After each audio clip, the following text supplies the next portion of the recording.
Alright, let's look at the homework 3.9, problem number 2. Alright, so we want to find the most general antiderivative of this given function g of t. Alright, so let's do that. Alright, so first thing I want to do is we want to rewrite this function. So let's see, I'm going to split that into, right, so 4 divided by square root of t. Right, and then you have a plus, right, so maybe I should, so this is the first guy, right, and the second guy is t over square root of t. So you have t over square root of t, right, and the last one is t squared over square root of t. Alright, so you have plus t squared over square root of t. Alright, then we can actually rewrite it further. Right, so you have a 4 there. Right, so since t is on the bottom, so it's got to be a negative power, and then square root is 1/2 power, so you have that. And here we have, right, so t to the first power over t to the 1/2 power. So it's going to be 1 minus 1/2, so it's actually just going to be t to the 1/2 power. Alright, and similarly, this guy is 2 minus 1/2, so t to the 2 is 4 over 2, minus 1/2 would be 3/2.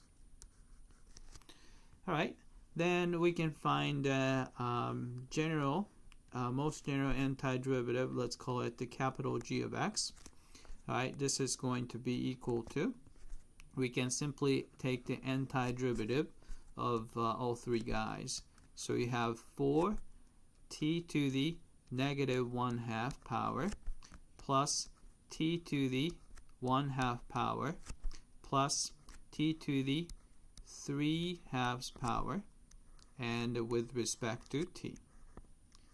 Right, so we have, let's say 4 is just a constant.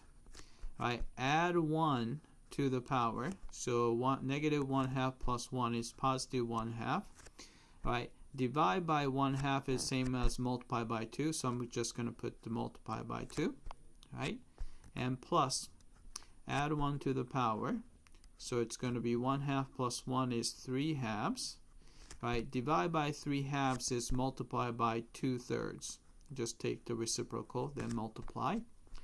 And then here add 1 to the power, so 3/2 plus 1 is 5/2. Divide by 5/2 is same thing as multiply by 2/5. Right, then you have plus some constant c, just to be general. Right, so if you clean it up, I guess we can just clean up 4 times 2 is 8, and t to the 1/2 power. If you want, you can write it as a square root, and you have a 2/3 t to the 3/2 power, and the rest is just the same, 2/5 x to the 5/2 power plus some constant c. Alright, so let's type it in.